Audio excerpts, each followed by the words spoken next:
Olá, boa tarde. Seja bem-vindo ao NT Sul desta sexta-feira. Vamos aos destaques de hoje. Rio Guaíba continua avançando sobre a capital gaúcha. Isso vem assustando os moradores da zona sul de Porto Alegre. Assusta porque quando ele começa a subir, ele não para mais. No bairro Guarujá, na zona sul, a água que invade a rua Murá, localizada às margens do rio, já ameaça entrar nas casas. E comunidades do interior de Cachoeira do Sul se revoltam com a AS Sul e detêm funcionários e viaturas da empresa. Eles estão sem luz e água há 10 dias.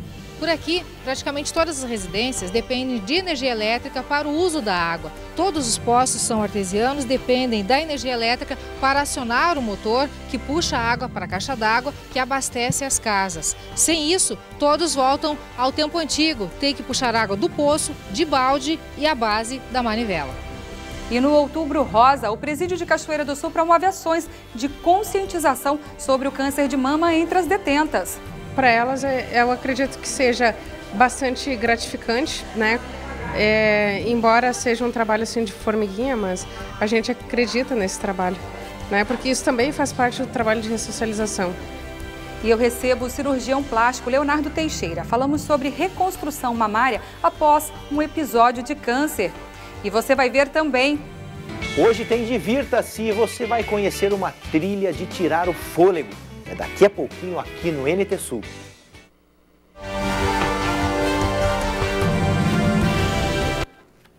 O índice que reajusta os aluguéis em todo o país está mais de 1% abaixo da inflação oficial, bom para o inquilino. E como aumentou em quase 20% a oferta de imóveis para alugar no mercado, quem negociar pode conseguir bons descontos. O IGPM ficou em 8,35% na prévia deste mês. Mesmo com uma pequena alta em relação a setembro, a variação do indicador é inferior à dos principais índices econômicos, entre eles o IPCA, que mede a inflação oficial do país. Essa diferença é uma vantagem para o inquilino que for renovar o contrato de aluguel. Quem levou vantagem? Quem levou vantagem é quem tem um contrato e que, se o contrato venceu agora, ele deverá ser renovado com a correção monetária dos últimos 12 meses. Ele teve, se for pelo IGPM, ele teve vantagem porque ele se tornou o índice menor. Em Porto Alegre, o número de imóveis para alugar cresceu 18% nos últimos 12 meses. A oferta está maior do que a procura.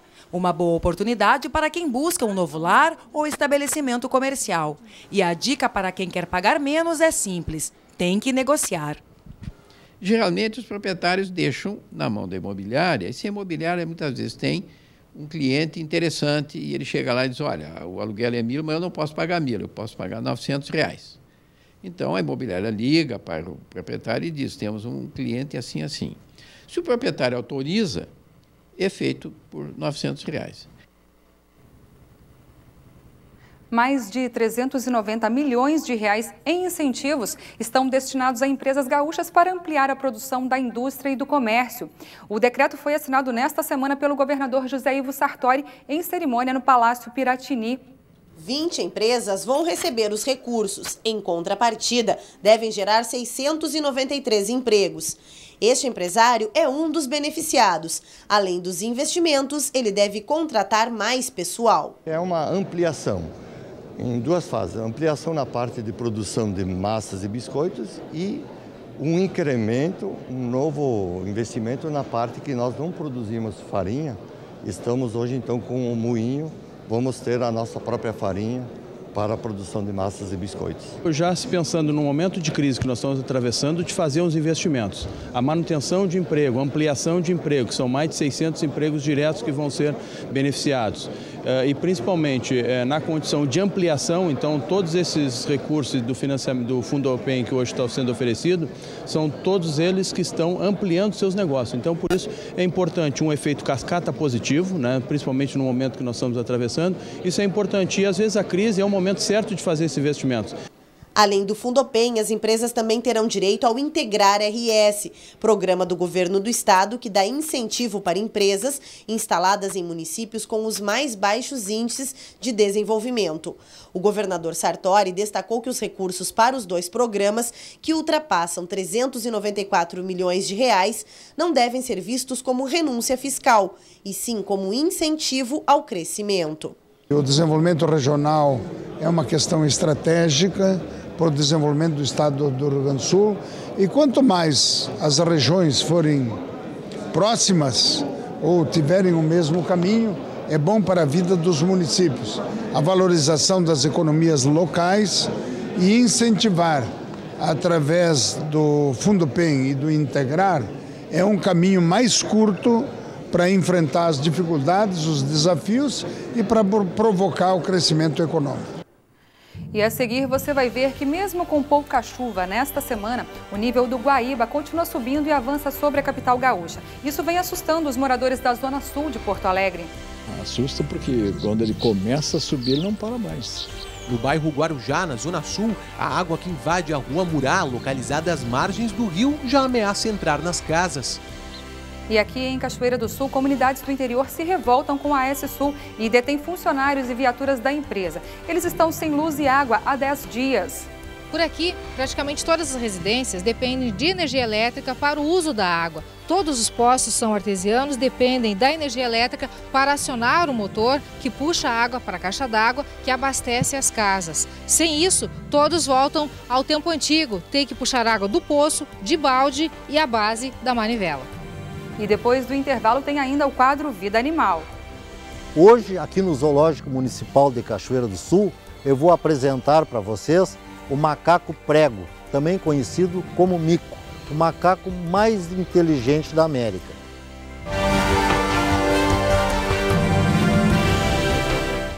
Começa dia 1º de novembro a segunda etapa da campanha de vacinação contra a febre aftosa. O Rio Grande do Sul pretende imunizar aproximadamente 14 milhões de gados e búfalos entre 0 e 24 meses contra a febre aftosa. Na primeira etapa, que aconteceu no mês de maio, a cobertura do estado atingiu quase 100% do rebanho. A imunização é obrigatória. Os produtores enquadrados no Pronaf ou no PECFAM, com até 30 animais, terão direito às vacinas gratuitamente. Já quem possui rebanho acima de 30 cabeças deverá comprar as doses da vacina contra a febre aftosa. E agora é hora do quadro Vida Animal. Edson Salomão quer nos apresentar o macaco mais inteligente da América. Confira.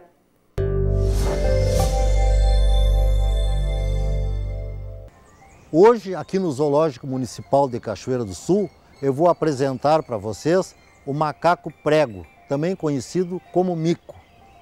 É uma espécie que existe desde a Venezuela até o sul do Rio Grande do Sul e também nos países de fronteira, Argentina e Uruguai.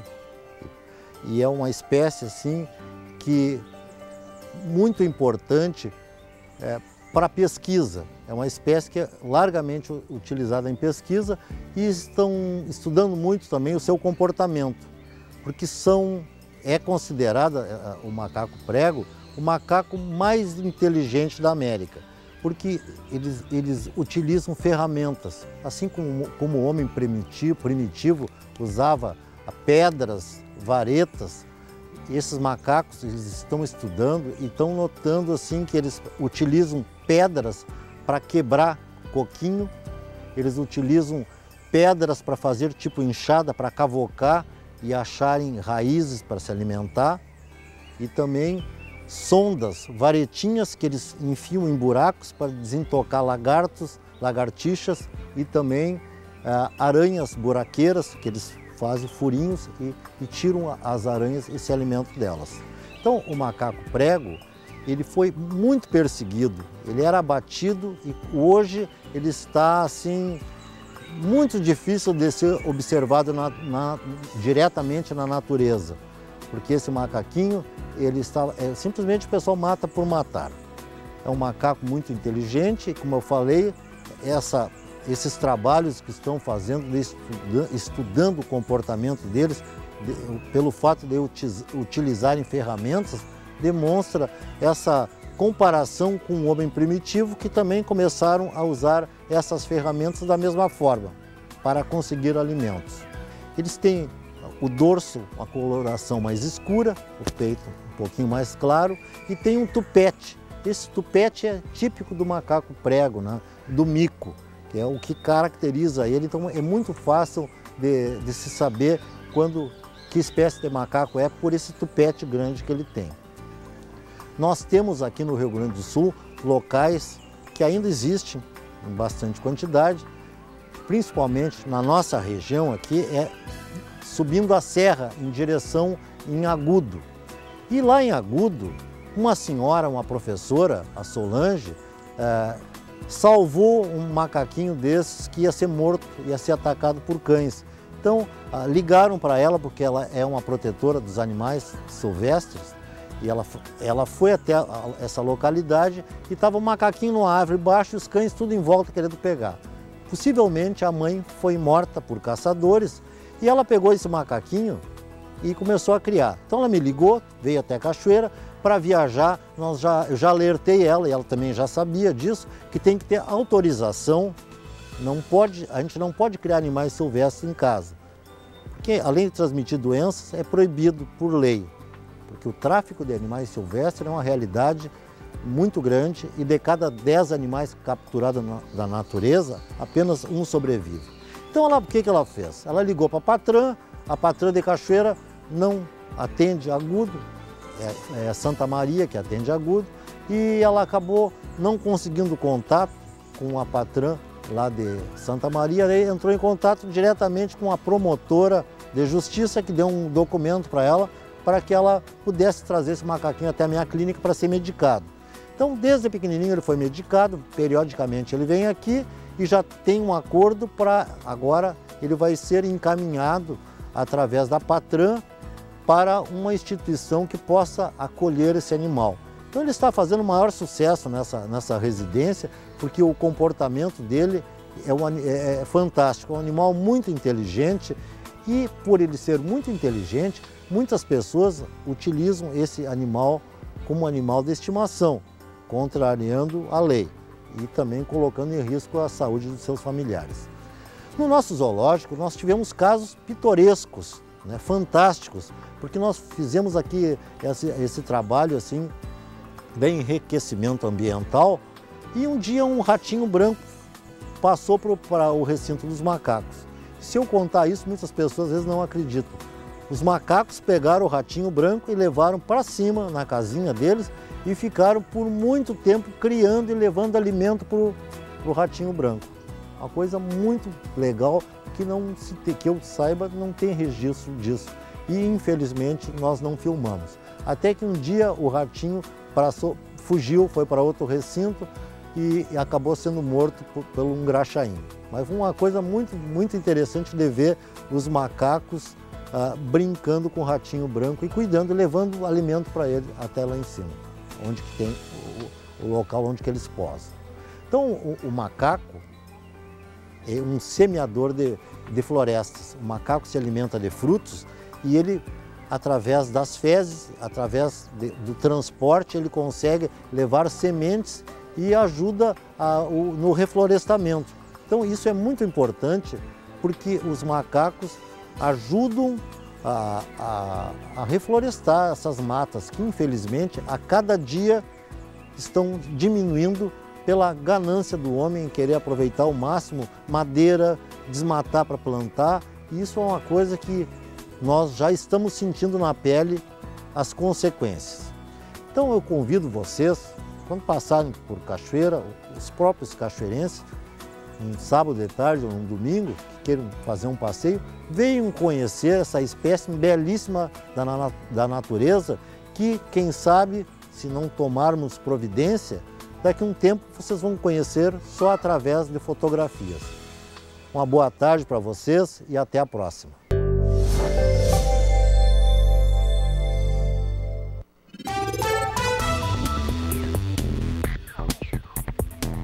Cachoeira do Sul com sol e algumas nuvens. Não há previsão de chuva para hoje. As temperaturas variam entre 18 e 25 graus. Para sábado, a meteorologia indica tempo bom com aberturas de sol, mínima de 13 e máxima de 23 graus. Para domingo, existe a possibilidade de pancadas de chuva. As temperaturas variam entre 14 e 23 graus. Confira no mapa como fica o tempo nesta sexta-feira. O Rio Grande do Sul com tempo firme, chove apenas na região serrana. Já as temperaturas permanecem amenas. Em Porto Alegre, a máxima prevista é de 25 graus. Em Uruguaiana, na fronteira oeste, 27. Em Passo Fundo, no norte do estado, 23. Em Santa Maria, na região central, 25 graus. Para o litoral norte, Tramandaí e Torres, 24. Em Pelotas e Rio Grande, no sul do estado, 20 graus. E mesmo que as chuvas tenham dado uma trégua para a capital gaúcha, o nível do Guaíba vem subindo e avançando sobre a cidade. O vento e as precipitações em outras localidades por onde passam os rios que desaguam no Guaíba são os responsáveis por essa elevação. Isso vem assustando os moradores da zona sul de Porto Alegre. Para quem convive há 22 anos com o Guaíba, a relação com o rio mudou. Assusta porque quando ele começa a subir, ele não para mais. No bairro Guarujá, na Zona Sul, a água que invade a Rua Murá, localizada às margens do rio, já ameaça entrar nas casas.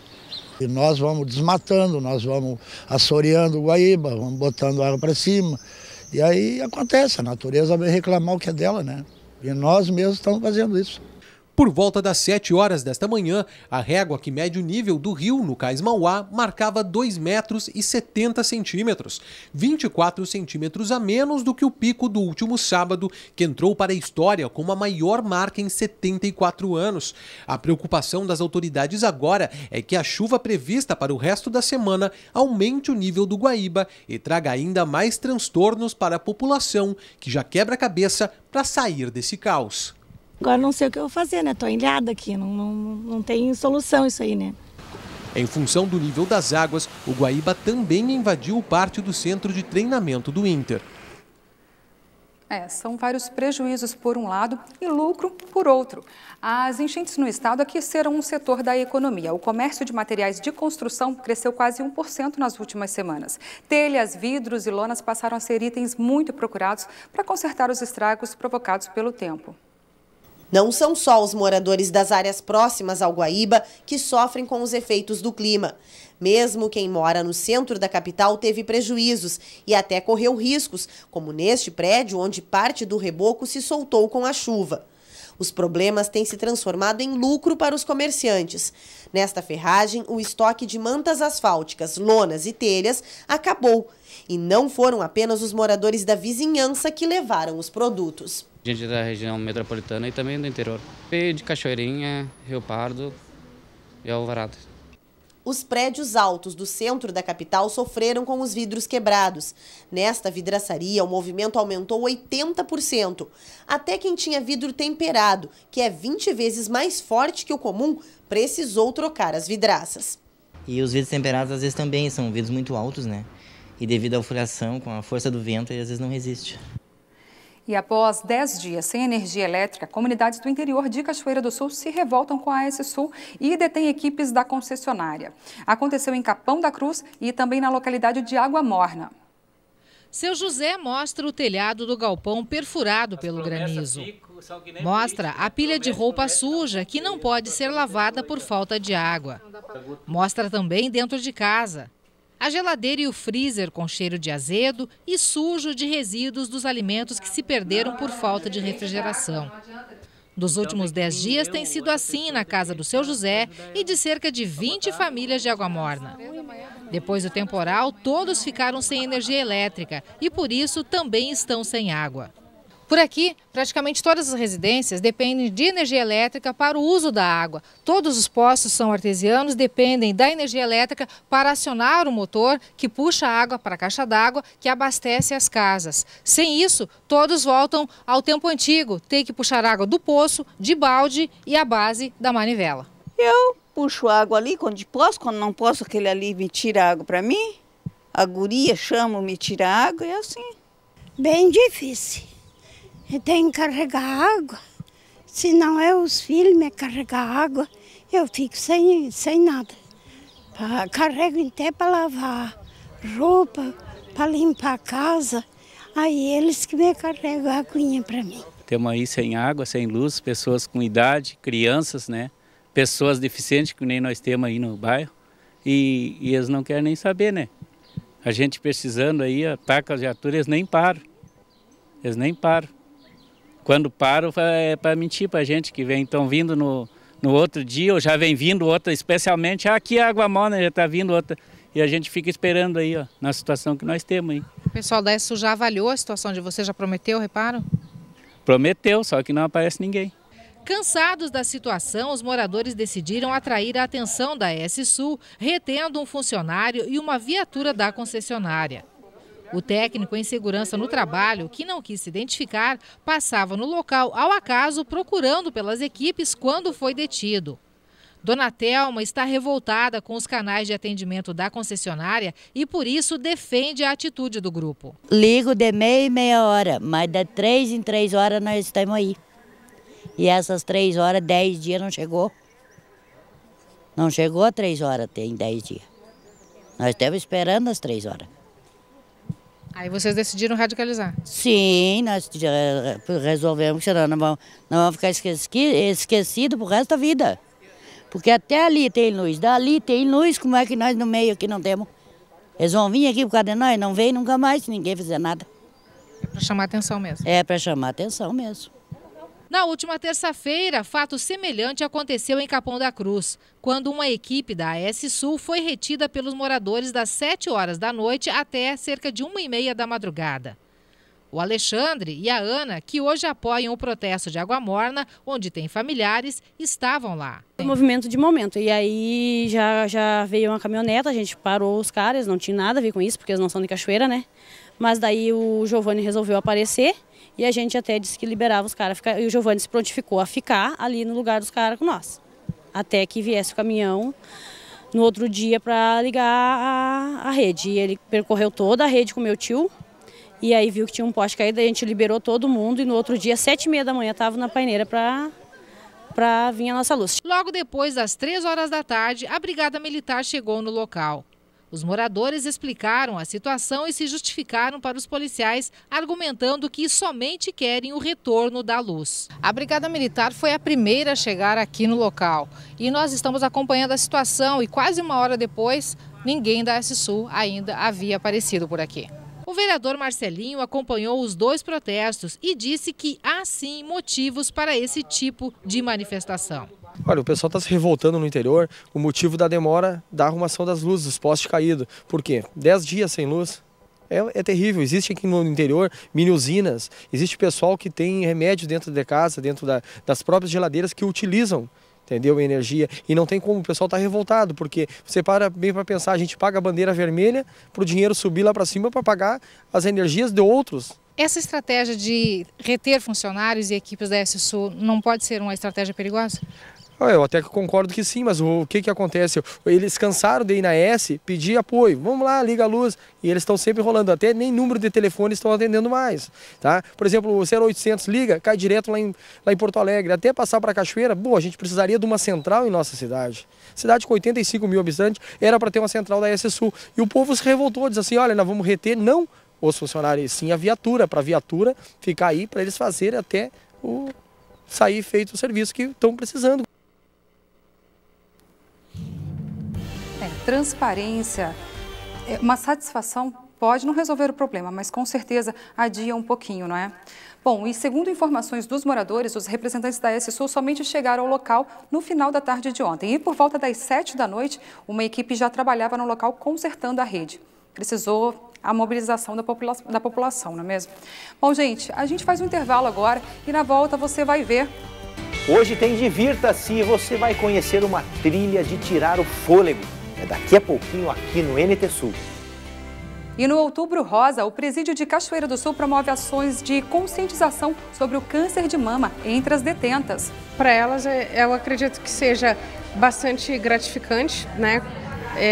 Embora seja um trabalho assim de formiguinha, mas a gente acredita nesse trabalho, né? Porque isso também faz parte do trabalho de ressocialização. E ainda sobre o câncer de mama, eu recebo o cirurgião plástico Leonardo Teixeira. Falamos sobre reconstrução mamária. Já, aqui no NT Sul.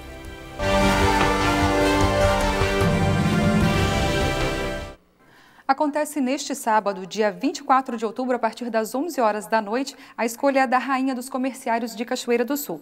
Para trazer detalhes sobre o evento, a repórter Gabriela Belo conversou com a gerente do Sistema Fecomércio Sesc daqui do município. É uma forma de homenagear a classe comerciária e também as empresas, né, que fazem parte, que estão com as suas representadas, né? Então, também a empresa da vencedora receberá o troféu itinerante Família Comerciária. É uma forma de realmente a gente fazer a festa para os comerciários, né? Uma classe tão importante para o desenvolvimento econômico do município, né?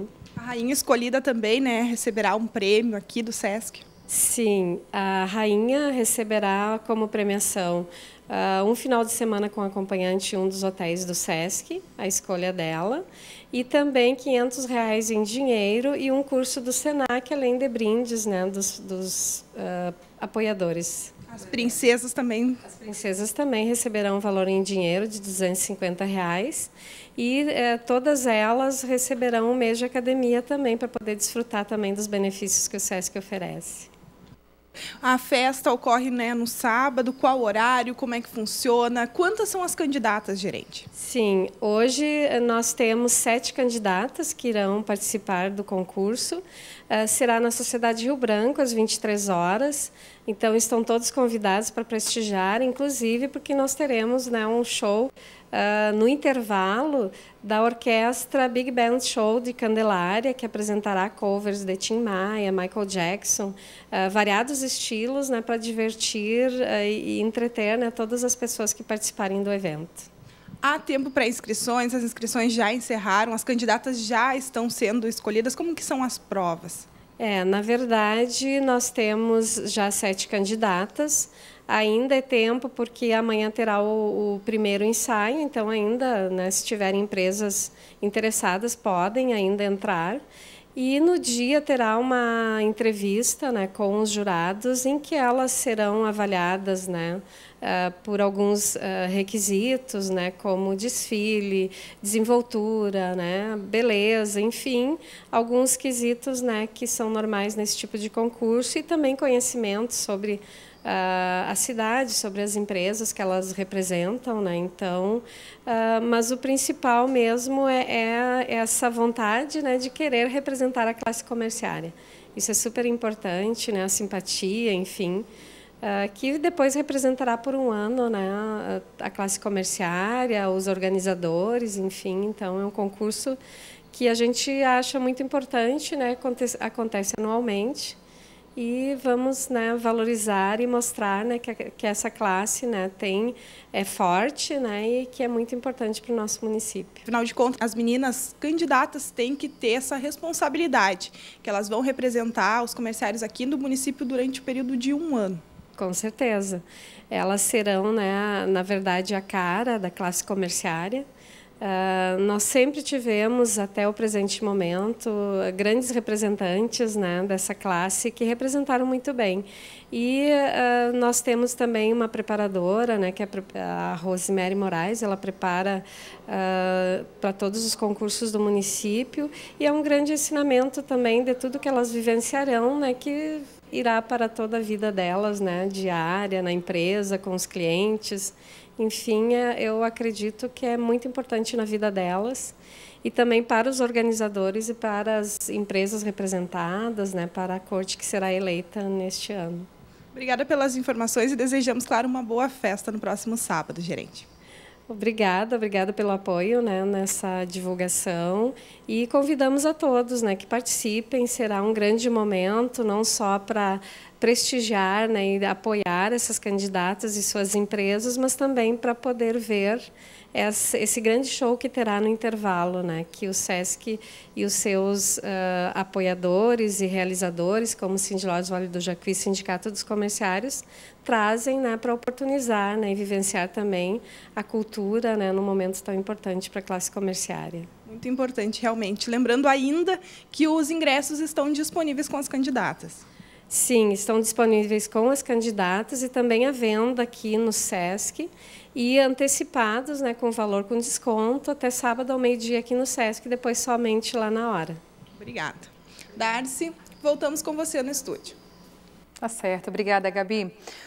O quadro Divirta-se está de volta e hoje o passeio é para conhecer a Trilha da Galheta, em Floripa. João Paulo, é com você.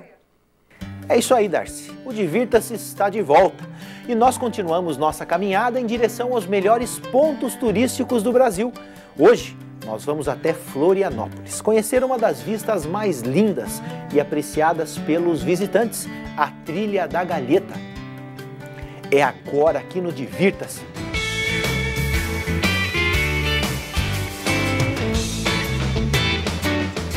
Uma das trilhas mais recomendadas quando se visita Florianópolis é a Trilha da Galheta, que passa por dentro do Parque Municipal da Galheta e possui variações no seu trajeto. A trilha inicia-se bem na direita da praia da Barra da Lagoa, logo após atravessar o canal. Mesmo antes do início da trilha, a paisagem já é de tirar o fôlego. Passadas as casas que cercam a região, são cerca de 25 minutos para se alcançar o alto dos paredões, que beiram o mar. E dali já se tem uma vista muito bonita do Farol, do bairro da Lagoa e da praia do Moçambique, a maior da ilha.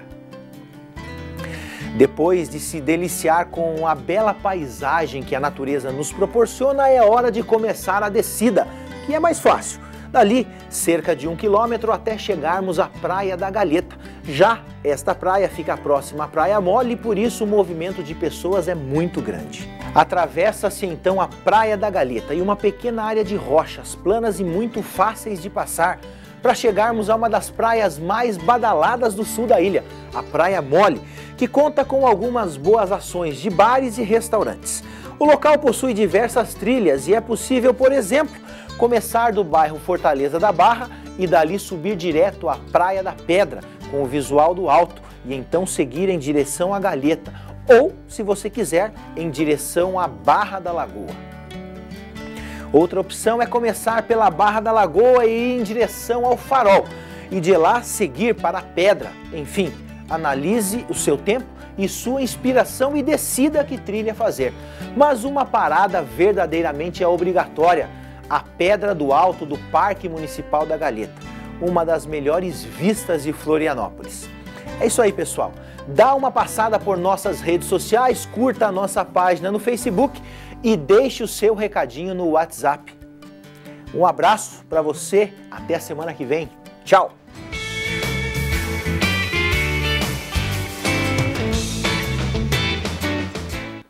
Estamos no mês de conscientização e prevenção do câncer de mama, o segundo tipo de câncer mais comum entre nós mulheres. Na tarde de ontem, uma atividade no Presídio Estadual de Cachoeira do Sul tratou do assunto e fez a entrega dos exames de mamografia às detentas. Tudo rosa, porque é primavera também, mas principalmente porque estamos no mês de prevenção do câncer de mama. Os dados do Instituto Nacional do Câncer indicam que cerca de 11 mil mulheres morrem de câncer de mama por ano no Brasil, o que representa 2,5% das mortes femininas no país. Alarmante, mas diversas são as ações para diminuir esse número. A equipe técnica do Presídio Estadual de Cachoeira do Sul trabalha para conscientizar as detentas sobre a importância de realizar o autoexame. A gente buscou um apoio junto à nossa rede para que elas tivessem uma orientação mais específica acerca da questão do câncer de mama, a prevenção. Na semana passada elas fizeram mamografias, onde hoje foram entregues todos os resultados, né? A nível de prevenção, então, está sendo feito todo um trabalho a respeito da saúde também das apenadas. As orientações dadas pela enfermeira do ambulatório Vida, Ana Luísa, esclarecem o que algumas delas nunca ouviram falar antes de estarem ali. Quando a gente vai dar uma palestra, claro, a gente vê o público, mas eu, particularmente, estou dando palestras para mulheres. Eu não estou dando palestra para pessoa encarcerada ou vivendo nesse momento, nesse tipo de fase. Eu estou dando palestra para mulheres. Então, como mulheres, a gente tem uma linguagem, tem um direcionamento que vai ser aqui, como vai ser ali fora. Também da equipe técnica do Presídio Estadual, a advogada Bruna Quadros conta que o trabalho com a detenta é peculiar, muito diferente do que se aborda com o detento. Em sua maioria, os homens recebem inúmeras visitas, enquanto que as mulheres são desvinculadas dos amigos ao entrar na prisão. E isso é confirmado pela assistente social. A mulher, geralmente, ela fica desassistida pela família e pelo próprio companheiro. Ao contrário, quando o companheiro vem preso, a mulher sempre o acompanha, né? Então a mulher tem toda uma questão, além disso, ela tem toda uma questão familiar, ela tem uma questão hormonal, ela tem uma questão de gênero, né? Que a gente acredita assim que ela precisa realmente de uma atenção específica, uma atenção mais diferenciada. E sobre o autoexame, a enfermeira acrescenta. As pessoas sabem, mas elas têm medo de fazer, medo de encontrar, medo de se palpar, medo de se tocar. E eu acho que é nesse ponto que a gente tem que trabalhar, tentar criar uma maneira de passar essa barreira, porque é o inimigo dela mesma, né? Esse medo é o inimigo da própria mulher. E se engana quem pensa que esta atividade é só para mulheres. Está do meu lado o diretor aqui do Presídio Estadual, Thiago, para dizer, afinal de contas, Thiago, como é participar dessa atividade? É tranquilo, aqui hoje o pessoal aqui do Presídio, a nossa equipe técnica, né, elaborou esse trabalho já desde faz uns 10 dias, né? Era para acontecer quinta passada, porém, em virtude do temporal que aconteceu em Cachoeira, a gente teve que adiar. De nossa parte, o trabalho de ressocialização, a gente visa também a questão das apenadas aqui ter a autovalorização, né? A consciência de ter cuidado com o próprio corpo, né? Então, a gente tem uma equipe técnica qualificada, já voltada a isso, assistente social, psicóloga, a parte de enfermagem, então, né, o trabalho vislumbrou isso, vislumbrou elas terem esse apoio, né, por parte da estrutura do presídio, né, em prol da saúde delas. Uma mesa cheia de guloseimas para o intervalo. Depois do lanche, o grupo assistiu o longa-metragem Chuva Sobre Nós, que alerta sobre a importância do autoexame, para que o câncer possa ser descoberto logo no início. O Conselho da Comunidade e a Clínica Chu custearam os exames de mamografia para as detentas. Para elas, eu acredito que seja bastante gratificante, né? Embora seja um trabalho assim de formiguinha, mas a gente acredita nesse trabalho, né? Porque isso também faz parte do trabalho de ressocialização. Então, nessa questão, elas também já estão fazendo a prevenção mesmo, estando reclusas, né? E isso valoriza também a pessoa. Esse é o nosso trabalho também, a questão da valorização pessoal. A gente nota que tem uma boa aceitação por parte delas, né? Elas participam dos eventos quando tem, elas, né, notam a importância do trabalho que é feito, né? E a gente espera que, né, levem isso para quando estiver de volta na rua, na sociedade, né? Vendo que sempre que pode, sempre que é possível, a gente tenta ajudar de uma forma ou outra. E ainda sobre o Outubro Rosa, a gente recebe aqui agora o Dr. Leonardo Teixeira, ele que é cirurgião plástico aqui em Cachoeira do Sul, para esclarecer um pouquinho mais sobre a reconstrução de mama. Doutor, boa tarde, seja bem-vindo ao NT Sul. Boa tarde, Darcy. Eu queria agradecer então mais uma vez estar conversando com vocês aqui no NT Sul. Com certeza. Doutor, reconstrução de mama. O que a cirurgia plástica pode fazer por essas mulheres que tiveram uma parte do seu corpo importante retirada em função do câncer? A cirurgia plástica tem muito a contribuir após as mastectomias, né? O ideal seria assim, que antes da paciente retirar a mama, ela junto com o mastologista e com o cirurgião plástico, ela tivesse uma conversa, né, para ver como que ela gostaria de ficar após a mastectomia. Tem algumas pacientes que desejam já começar o tratamento de início, tem outras pacientes que preferem primeiro fazer toda a cura do câncer, né, para depois começar a investir na reconstrução da mama. Mas com certeza a cirurgia plástica tende só a ajudar essas pacientes. Hoje existem vários métodos, várias formas, né, para a reconstrução dessa mama retirada, desde a forma mais simples, que é uma colocação de prótese, né, até as formas mais complexas, que é utilizado uma parte do corpo, né, um retalho da musculatura da paciente, ou utilizado o tecido do abdômen, que é uma opção para a reconstrução da mama. Tá. E essa mama, ela chega bem próximo ao natural, ou que a mulher tinha antes? Há uma simetria nessa reconstrução, não? Assim, ó, a primeira cirurgia que é feita é para refazer a mama. E a segunda cirurgia normalmente é feita para fazer o que a gente chama de simetrização. O que é isso? É tentar deixar as duas mamas mais próximas possível, né? A gente sabe que as mulheres, por mais perfeitas que sejam, né, sempre tem uma mama um pouquinho diferente uma da outra. Mas a gente tenta fazer, nessa segunda cirurgia, na maioria das vezes, tentar deixar elas mais próximas possível. Na maioria das vezes é necessário mexer nas duas mamas. É necessário mexer então nas duas mamas para que haja uma simetria. Acho Coloca a prótese também na mama que não foi atingida pelo câncer. Aí vai depender do tamanho dessa mama sadia, digamos assim, né? Tá. Então, se essa mama sadia tiver um pouco caída, ou se ela for muito grande, né? Então, a gente tem que sempre tentar deixar ela próxima à mama que foi reconstruída. Essa mama reconstruída, normalmente, ela é um pouco menor do que a mama que não foi reconstruída. A gente tenta sempre fazer que ela seja um pouco menor, para tentar fazer com que essa simetrização seja mais fácil. Doutor, no caso de reincidência do câncer nessa mama que foi já ajeitada, que já foi ajustada pelo cirurgião plástico, como que faz isso? Assim, ó, essa situação só ocorre naquelas retiradas parciais da mama, né? Então, se foi feita uma retirada parcial, pode vir, né, a investigação da paciente que já teve câncer de mama, ela é mais rigorosa do que uma paciente que não teve. Isso pode vir a acontecer, mas a maioria das vezes o cirurgião plástico ele age mais naqueles casos onde a paciente retirou toda a mama. A mamoplastia é totalmente diferente de uma reconstrução mamária, né? Só pode explicar para nós essa questão, por favor? Então, a reconstrução mamária, como o nome próprio diz, né? Ela é feita para aquelas pacientes que tiveram a mama retirada pelo câncer, né? Parcial ou totalmente. E a mamoplastia, né? Ela dita hoje como mamoplastia redutora, né? Ela é feita naqueles casos onde a mulher deseja melhorar o aspecto da mama. Normalmente são duas as indicações, ou que ela tem a mama muito grande, a gente vai reduzir, ou quando ela tem a mama um pouco caída, né, que a gente chama isso de ptose mamária, né.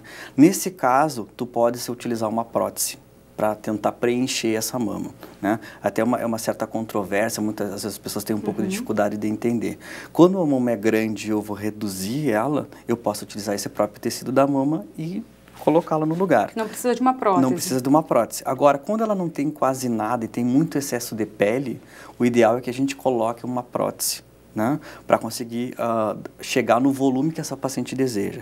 A gente sabe assim que com o passar do tempo as mulheres têm um desejo de cada vez de mamas maiores, né? Só para vocês terem uma ideia, quando eu comecei a trabalhar, a gente usava prótese em torno de 250 ml, né?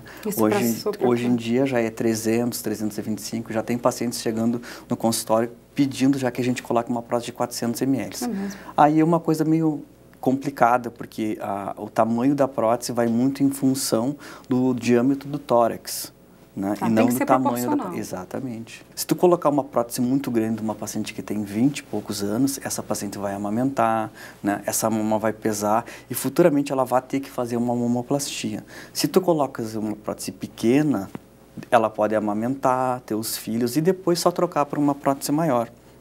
Qual é a vantagem que tem disso? São as cicatrizes, né? Então, tu vai fazer uma cicatriz pequena, colocar uma prótese proporcional, tirar depois da amamentação e colocar uma maior. Aí essa pele vai distender novamente. Se a gente já de saída já tem uma prótese grande, com o passar do tempo, não tem como aumentar. Né? Tu vai ter que tirar essa prótese, colocar uma menor e retirar o excesso de pele. Nessa retirada de excesso de pele acaba acontecendo o quê?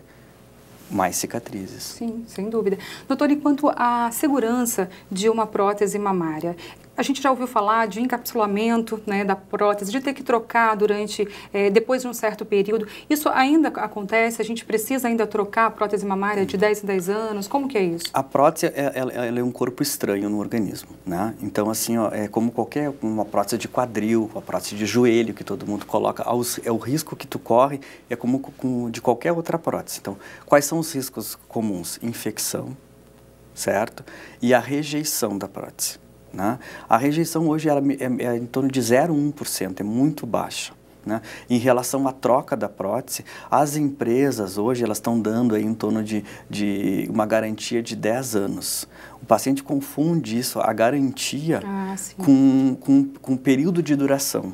Então, não quer dizer que quando tu chegue com 10 anos, tu seja obrigado a trocar essa prótese. Não, quando chegar, tu vai ter uma uma avaliação dessa prótese que nem tu tem a da mama normal. Então, a cada 1, 2 anos, tu vai fazer ultrassom, mamografia e vai ter vai ter, como se diz, você vai ter uma avaliação de como que está a qualidade dessa prótese que tu colocou. Tá, então essa avaliação é periódica, como se fosse um seio normal. Quem não tivesse também, né, um seio normal. Existe um mito que a pessoa que coloca a prótese não possa fazer mamografia. Isso é completamente errado. Ela pode e deve fazer a mamografia. Deve fazer. Tá certo. Doutora, alguma consideração a mais para aquelas pessoas, para aquelas mulheres que precisam fazer a reconstrução mamária por causa do câncer? Assim, ó, eu vi um dado ontem na TV ainda assim, ó, em 2016, o ano que vem, vão ser feitos em torno de 60 mil diagnósticos de câncer de mama. Essa é a perspectiva que tem para 2016. E por isso a importância, né, do autoexame, de você estar aí fazendo a mamografia periodicamente, principalmente se tiver algum caso na família, né, doutor? Que aí a questão da mamografia tem que ser anual, tem que ser Então, no Brasil, né, que é o índice de câncer de mama é altíssimo, né, são 40 anos. Então, a partir dos 40 anos, está indicado todas as mulheres a fazerem a mamografia, né, que é o exame que é inicial para o controle da mama, né? Caso você tenha um histórico familiar, a mãe, a irmã que tenha tido câncer de mama, aí tem que ser mais cedo. Aí tu tem que procurar um mastologista de confiança da família e começar uma investigação diagnóstica mais cedo, um rastreamento maior. E há muitas mulheres que não investigam por medo, né, doutor?